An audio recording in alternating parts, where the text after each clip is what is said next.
ulangi dari awal, ku bawa hidupku sekarang.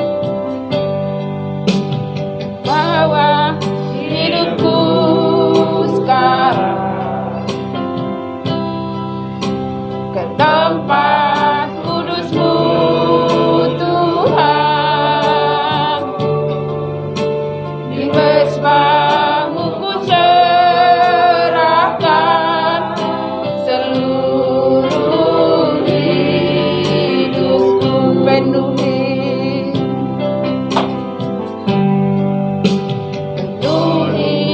hatiku sekarang.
agar semua suku,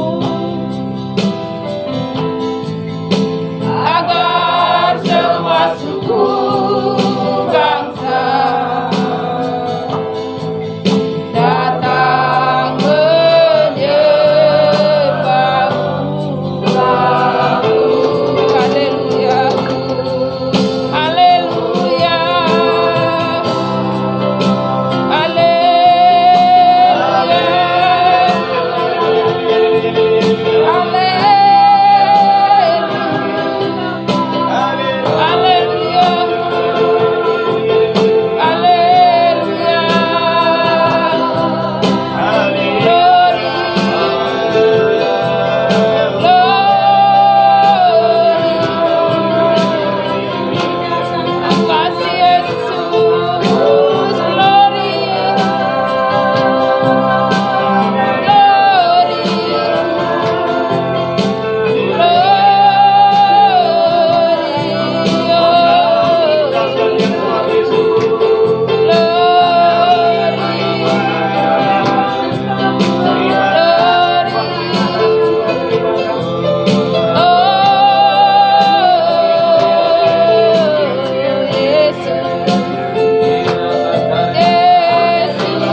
Terima kasih untuk kasih setiamu.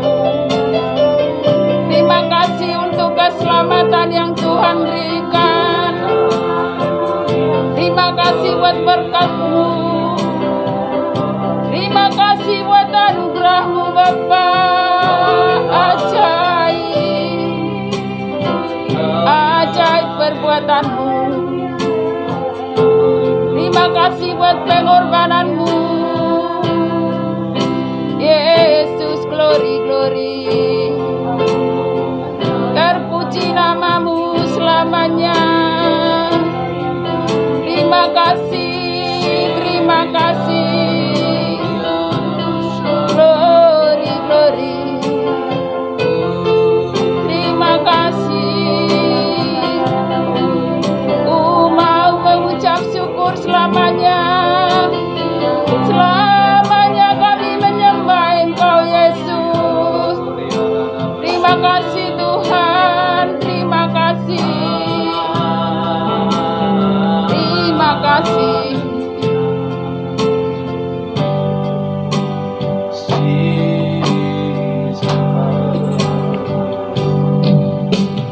Tuhanku rindu masuk dalam hadirat-Mu. Jiwaku, jiwaku menanti. Amin, amin. Bawaku mendekat kepadamu dalam kemuliaan yang kudus. Tuhanku rindu, Tuhanku rindu, haleluya. Masuk dalam hadirat-Mu. Jiwaku, jiwaku menanti. Bawaku mendekat kepadamu dalam kemuliaan yang kudus. Ku nanti Engkau, Allah kuasa, dalam kemuliaan yang kudus. Ku sembah Engkau, Allah kuasa, dalam kemuliaan yang kudus. Ku nanti Engkau, Allah kuasa, dalam kemuliaan yang kudus. Ku sembah Engkau, Allah kuasa, dalam kemuliaan yang kudus. Dalam kemuliaan, dalam kemuliaan yang kudus. Dalam kemuliaan, dalam kemuliaan yang kudus. Segala puji bagi-Mu. Tuhan itu datang kan bukan untuk orang yang sembuh, yang baik. Tuhan itu pasti datang ke tempat orang yang membutuhkan, yang berdosa, orang berdosa. Waktu Tuhan pasti yang terbaik, walau kadang tak mudah dimengerti. Lewati cobaan, ku tetap percaya waktu Tuhan pasti yang terbaik. Waktu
saya serahkan kepada hamba-Nya.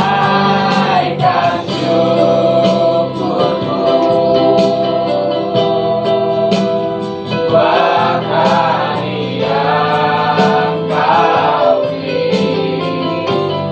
Tak habis-habisnya kasih dan rahmat-Mu, selalu baru dan tak pernah terlambat pertolongan-Mu.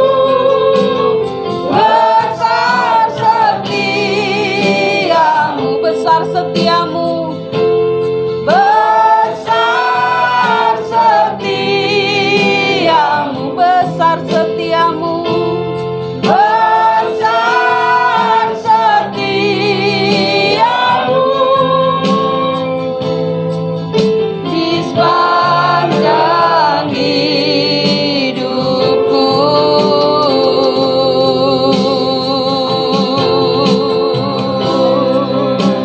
Puji nama Tuhan. Kita buka Matius 4. Matius 4 ayatnya yang pertama sampai yang ke-11. Kita baca bergantian pasal ayat yang pertama kaum wanita, ayat yang kedua kaum pria. Jadi bergantian wanita dan pria bersama-sama ya kita. Sudah ketemu? Di nama Tuhan. Perikopnya berjudul pencobaan di padang gurun. Ayat yang pertama kaum wanita, kita baca sama-sama. 1, 2, 3. Maka Yesus dibawa. Mana kaum wanitanya ini? Kalau yang wanita ini, wanita lebih sedikit tapi biasanya suara kita lebih kencang. 1, 2, 3. Tunggu salah, yang di depan salah. Matius 4 ayat pertama sampai yang 11. Baik, ayat pertama ya kita baca sama-sama kaum wanita yang kencang suaranya. 1, 2, 3. Maka Yesus dibawa oleh Roh ke padang gurun untuk dicobai iblis. Dan setelah berpuasa 40 hari dan malam akhirnya lapar Yesus. Lalu datanglah si pencoba itu dan berkata kepadanya, jika engkau anak Allah, perintahkanlah supaya batu-batu ini menjadi roti. Tetapi Yesus menjawab, ada tertulis, manusia yang kepada saja, tapi dari firman yang keluar dari mulut Allah. Kemudian iblis membawanya ke kota suci dan menempatkan dia di bumbungan bait Allah. Lalu berkata kepadanya, jika engkau anak Allah, jatuhkanlah dirimu ke bawah, sebab ada tertulis, mengenai engkau ia akan memerintahkan malaikat-malaikatnya, dan mereka akan menentang engkau di atas tangannya, supaya kakimu jangan terantuk kepada batu. Yesus berkata kepadanya, ada pula tertulis, janganlah engkau mencobai Tuhan Allahmu. Dan iblis membawanya pula ke atas gunung yang sangat tinggi, dan memperlihatkan kepadanya semua kerajaan dunia dengan kehenaannya. Dan berkata kepadanya, semuanya itu akan kuberikan kepadamu jika engkau sujud menyembah aku. Maka berkata Yesus kepadanya, menyembah iblis, sebab ada tertulis, engkau harus menyembah Tuhan Allahmu, dan hanya kepada Dia sajalah engkau berbakti. Lalu iblis meninggalkan dia dan melihat malaikat-malaikat datang melayani Yesus. Amin. Puji nama Tuhan. Sebentar Bapak Ibu, saya ngambil tisu. Kacamata saya melorot terus. Puji nama Tuhan. Perikop ini berjudul pencobaan di padang gurun. Kalau yang pakai Alkitab juga ada Alkitab dan Alkitab kalau saya nyebut. Di situ kan ada referensinya di Markus 1 ayat 12 sampai 13, di Lukas 4 ayat 1 sampai yang ke-13. Itu kan ada referensi. Ini menceritakan hal yang sama, pencobaan di padang gurun. Kenapa saya mengambil yang di Matius? Karena di Matius ceritanya lebih lengkap. Dari awal sampai akhir itu lengkap sekali. Kalau di Markus itu sedikit sekali cerita tentang Tuhan Yesus saat berpuasa di padang gurun itu. Nah, saya ambil ambil ini. Ini adalah cerita di mana Tuhan Yesus sesudah dibaptis oleh Yohanes Pembaptis. Jadi setelah Tuhan Yesus dibaptis oleh Yohanes Pembaptis itu, kemudian Tuhan Yesus berpuasa selama 40 hari lamanya. Sebelum dia mengawali melayani, masuk dalam dunia pelayanan, dia membekali dirinya dengan berpuasa. Dia dibaptis terlebih dahulu seperti itu. Kalau Bapak Ibu membaca dari awal itu, konteks dekatnya, konteks jauhnya, nah seperti itu kalau pelajaran kami di sekolah Alkitab itu seperti itu. Nah, perikop sebelumnya itu baptisan tentang Yohanes. Kalau mau lihat di klik gitu kan, pasal 3 keluarnya itu. Jadi Yesus tuh berpuasa selama 40 hari. Nah, saya mau firman Tuhan hari ini saya mau menyampaikan tentang usai setelah dia berpuasa, setelah Tuhan Yesus berpuasa 40 hari, 40 malam. Nah, apa yang terjadi di situ? Saya hanya mengangkat satu pencobaan saja. Kan ada 3 pencobaan. Pencobaan yang pertama apa? Batu menjadi roti. Yang kedua, jatuhkan dari bumbungan ke bawah supaya malaikat yang menangkap untuk menyelamatkan. Yang ketiga baru sembah iblis. Nah, akan kuberikan semua dunia ini. Lucu kan? Dunia mau diberikan siapa yang menciptakan? Kok dunia? Ya alam semesta ini aja yang menciptakan Tuhan kok mau diberikan.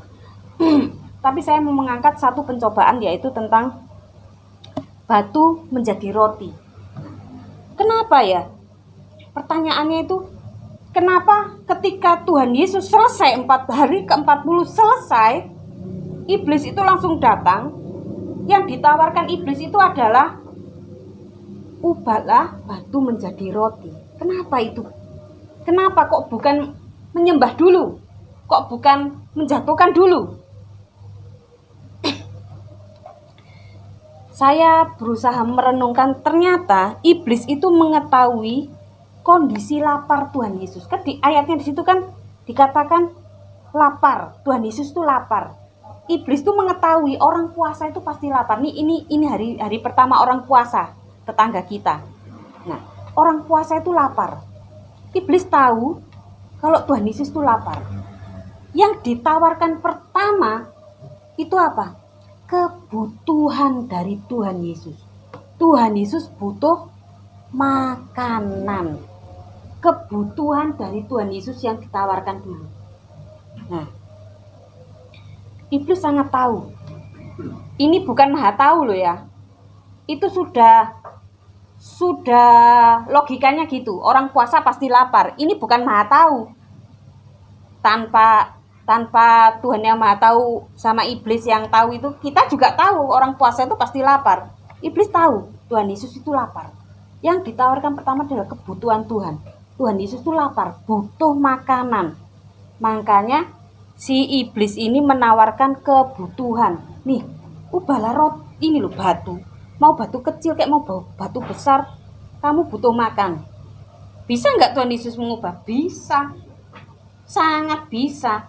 Mau makanan yang gak enak, bahkan yang super enak pun Tuhan bisa. Nah, iblis itu menawarkan makanan.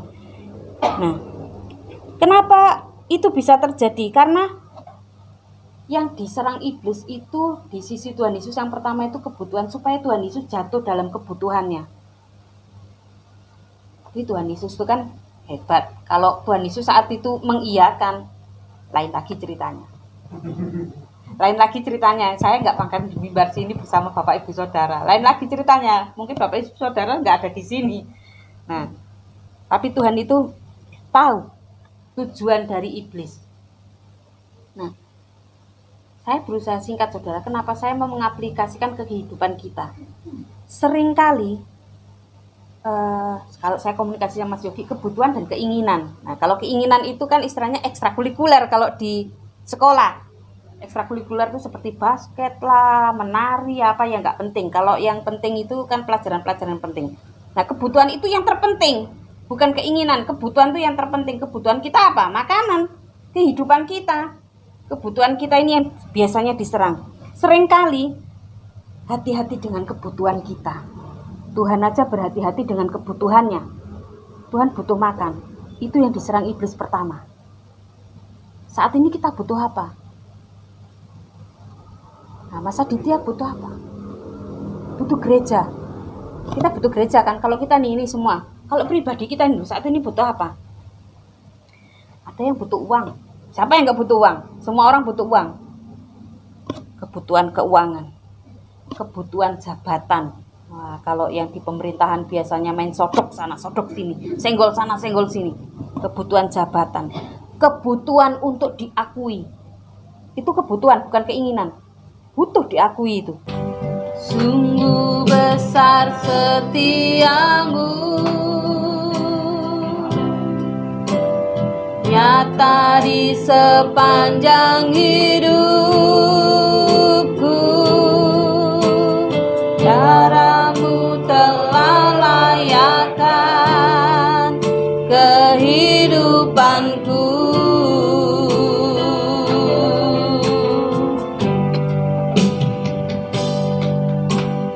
Tiada kata yang bisa lukiskan indahnya Kau Tuhan. Bagimu segala pujian dan kemuliaan. Sungguh besar setiamu Tuhan. Sungguh besar setiamu, nyata di sepanjang hidup kami, nyata di sepanjang hidupku. Darahmu telah layakkan kehidupanku. Tiada kata, tiada kata yang bisa lukiskan indahnya Kau Tuhan. Bagimu segala pujian dan kemuliaan. Sebentar kami menabur. Di dalam nama Yesus kami berdoa. Amin. Yesus itulah satu-satunya penolong kita yang sungguh. Kita bangkit berdiri bersama-sama. Dia berjanji akan kembali, akan kita semua. Oh, haleluya, puji Tuhan, upah-Mu besar di surga.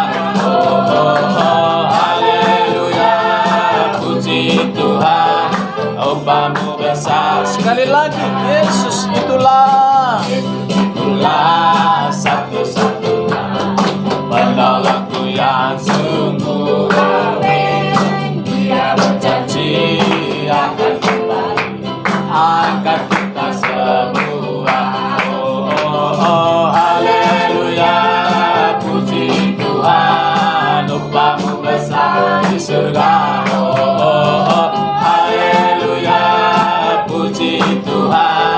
Upah-Mu besar. Sekali lagi, lebih sungguh saudara, Yesus itulah penolongku yang sungguh. Dia berjanji akan kembali, akan kita semua. Haleluya, puji Tuhan, upah-Mu besar di surga.